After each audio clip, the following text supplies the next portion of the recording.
NASA ने हाल ही में एक ऐसे प्लैनेट को डिस्कवर किया है जो दो स्टार्स को ऑर्बिट करता है। इस प्लैनेट पर आप एक नहीं बल्कि दो सनसेट और सनराइज को देख सकते हो। इस प्लैनेट का नाम है केपलर 16b। इसे नासा ने 15 सितंबर 2011 को डिस्कवर किया था और इसी प्लैनेट का कुरान की सूरह अल मारिज में जिक्र है। तो मुझे तमाम मशरिकों और तमाम मगरिबों के रब की कसम, बेशक हम जरूर कादिर हैं। कुरान में सूरज से रिलेटेड ये इन्फॉर्मेशन बहुत कमाल की है। सूरज में 92% हाइड्रोजन और 8% हीलियम होता है। पीरियोडिक टेबल में हाइड्रोजन का सिंबल H है जो अरबी में हाँ बनता है। कुरान में एक सूरत है जिसका नाम है सूरह अल शम्स। इस सूरह के नाम में शम्स का मतलब भी सूरज है। इस पूरी सूरह में 15 आयतें हैं और हर आयत हा लफ्ज पर खत्म होती है। ये कुरान की वाहिद ऐसी सूरह है जिसकी हर आयत हाँ लफ्ज पर खत्म होती है। ये सूरह कुरान की 91 सूरह है और आप हैरान होंगे कि सूरज भी यूनिवर्स के बनने के 91 मिलियन ईयर्स बाद ही बना था और जमीन और सूरज के दरमियान का कम तरीन फासला भी 91.4 मिलियन माइल्स है जो कि इस सूरह का नंबर है। यही नहीं, जमीन और सूरज के दरमियान का एवरेज डिस्टेंस 15 करोड़ किलोमीटर्स है और इस सूरह में टोटल आयात भी 15 ही हैं। इसी तरह सूरज के कोर का टेम्परेचर भी 15 मिलियन सेल्सियस है, बिल्कुल जितनी के इस सूरह की टोटल आयात हैं। क्या कमाल है। 1915 में आइंस्टाइन ने जनरल थियोरी ऑफ रिलेटिविटी को लिखा। इस थियोरी से साइंटिस्ट्स ने यह डिस्कवर किया कि स्पेस को मोड़ा भी जा सकता है, यानी कि स्पेस बेंड हो सकती है। यही बात अल्लाह ने सूरह अल अंबिया में बयान की है। याद करो जिस दिन हम आसमान को लपेटेंगे जैसे फरिश्ता नामा एमाल को लपेटता है, हम इसे दोबारा इसी तरह लौटा देंगे जिस तरह हमने पहले बनाया था। ये हमारे ऊपर एक वादा है, बेशक हम जरूर ये करने वाले हैं। 2006 तक इंसानों का यही मानना था कि इंसान के बाल सफेद सिर्फ बुढ़ापे में ही जाकर होते हैं, लेकिन कुरान ने 1400 साल पहले ही बता दिया था कि इंसान के बाल शौक की वजह से भी सफेद हो सकते हैं। फिर अगर तुम कुफ्र करोगे तो उस दिन से कैसे बचोगे जो बच्चों को बूढ़ा कर देगा। इसके अलावा ये सीक्रेट भी कमाल का है। जब एस्ट्रोनॉट स्पेस में जाते हैं तो स्पेस उनकी आंखों की विजन को ब्लर कर देती है और वो डेप्थ परसीव नहीं कर पाते। स्पेस कई एस्ट्रोनॉट्स की आंखों को इफेक्ट करती है। कुरान ने इसका सूरह हिजर में जिक्र किया है। और अगर हम इनके लिए आसमान में कोई दरवाजा खोल देते ताकि दिन के वक्त उसमें चढ़ जाएं, तब भी वो यही कहते कि हमारी निगाहों को बंद कर दिया गया है। साइंटिस्ट्स ने ये डिस्कवर किया है कि इंसान की हड्डियां मौत के बाद पत्थर और लोहे में बदल सकती हैं। इसे पिरिटाइज्ड फॉसिल्स कहा जाता है।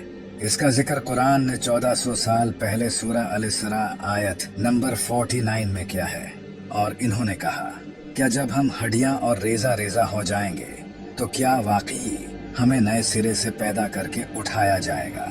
तुम फरमाओ के पत्थर बन जाओ या लोहा। ये जानकर आप हैरान हो जाओगे। क्या आपको पता है कि फीमेल स्पाइडर बच्चे पैदा होने के बाद मेल स्पाइडर्स को मारकर फेंक देती है और फिर कुछ वक्त बाद जब बच्चे बड़े होते हैं तो वो अपनी माँ को मारकर फेंक देते हैं। ये दुनिया का सबसे बुरा घर है। इसे भी कुरान में बयान किया गया है। जिन्होंने अल्लाह के सिवा और मददगार बना रखे हैं, इनकी मिसाल मकड़ी की तरह है जिसने घर बनाया, और बेशक सब घरों में कमजोर घर मकड़ी का घर होता है। क्या अच्छा होता अगर वो जानते। इसी आयत में ये भी बताया गया है कि फीमेल स्पाइडर घर बिल्ड करती हैं, न कि मेल स्पाइडर्स। लेकिन इंटरेस्टिंग बात यह है कि काफी टाइम तक साइंटिस्ट का यही मानना था कि मेल स्पाइडर्स घर बिल्ड करते हैं, न कि फीमेल स्पाइडर्स। लेकिन आखिर हमेशा की तरह कुरान सच निकला और अब साइंटिस्ट भी कुरान से फुली अग्री करते हैं। जैसा कि आप जानते हैं कि इंसान की उंगलियों के फिंगरप्रिंट्स जिस्म का सबसे कॉम्प्लिकेटेड हिस्सा है। हर इंसान की उंगलियों के फिंगरप्रिंट्स डिफरेंट होते हैं। ये बात भी अल्लाह ने कुरान में जाहिर की है। क्यों नहीं हम इस बात पर कादिर हैं कि इसकी उंगलियों के पोरों तक को ठीक कर दें। हम जो लोहा इस्तेमाल करते हैं ये दरअसल स्पेस से आया है। आज से हजारों साल पहले लोहा मेटियोर के जरिए जमीन पर आया था, जो एक साइंटिफिक फैक्ट है और ये बात कुरान ने 1400 साल पहले ही जाहिर कर दी थी। और हमने लोहा उतारा, इसमें सख्त लड़ाई का सामान है और लोगों के लिए फायदे हैं। इसी तरह अल्लाह ने सूरह अल-अनम में बयान किया है, और जिसे अल्लाह हिदायत देना चाहता है तो उसका सीना इस्लाम के लिए खोल देता है, और जिसे गुमराह करना चाहता है उसका सीना तंग, बहुत ही तंग कर देता है, गोया कि वो जबरदस्ती आसमान पर चढ़ रहा है। इसी तरह अल्लाह ईमान न लाने वालों पर अजाब मुसलत कर देता है। इस आयत पर गौर करो, यहाँ लिखा है इसका सीना तंग, बहुत ही तंग कर देता है, गोया कि वो जबरदस्ती आसमान पर चढ़ रहा है। 1400 साल पहले ये किसको पता था कि जब इंसान आसमान पर चढ़ता है तो ऑक्सीजन कम होने के वजह से उसका सीना टाइट हो जाता है। क्या आपको पता है कि समंदर की कोर तक सनलाइट नहीं पहुंचती? सनलाइट समंदर में 200 मीटर तक ही पहुंच सकती है। लेकिन अगर ये सच है तो फिर समंदर के डीप में जो जानवर हैं वो आखिर कैसे जिंदा रहते हैं? इसके बारे में कुरान में अल्लाह का फरमान है कि अल्लाह समंदर में वहां भी रोशनी देता है जहां इंसान अपना हाथ तक नहीं देख सकता। साइंस ने यह डिस्कवर किया है कि समंदर के डीप में ऐसे ऑर्गेनिजम्स होते हैं जो लाइट प्रोड्यूस करते हैं, इन्हें बायोलुमिनेसेंट कहा जाता है। हम जो पानी इस्तेमाल करते हैं ये इस दुनिया का पानी नहीं है। आज से हजारों साल पहले मीटियोर के जरिए ये पानी इस दुनिया में आया है। बहुत सी जियोकेमिकल स्टडीज से यह पता चला है। काश लोग पहले कुरान पढ़ लेते। कुरान ने इसे भी रिवील किया है, और हमने आसमान से एक अंदाजे के साथ पानी उतारा, फिर उसे जमीन में ठहराया, और बेशक हम इसे ले जाने पर कादिर हैं। ये है रोसेट नेबुला।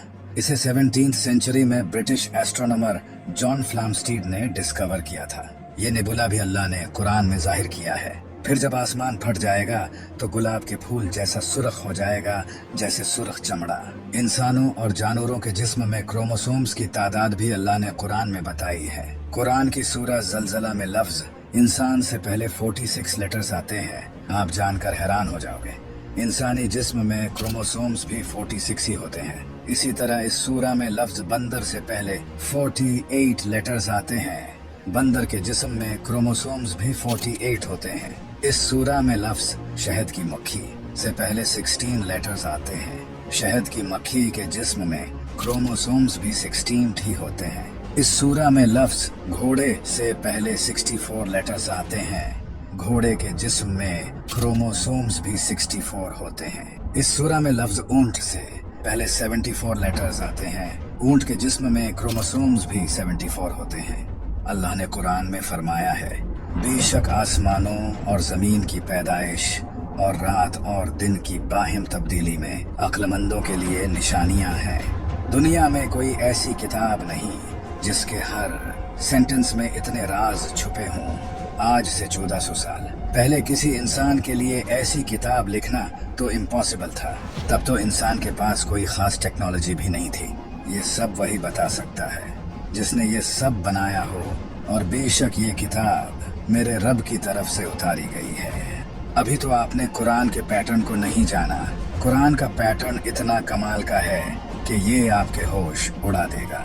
इसके बारे में हम अगली वीडियो में डिटेल में बात करेंगे। So subscribe now. अगर आप कुरान के और राज जानना चाहते हो तो यहाँ क्लिक करके इस वीडियो को देखो।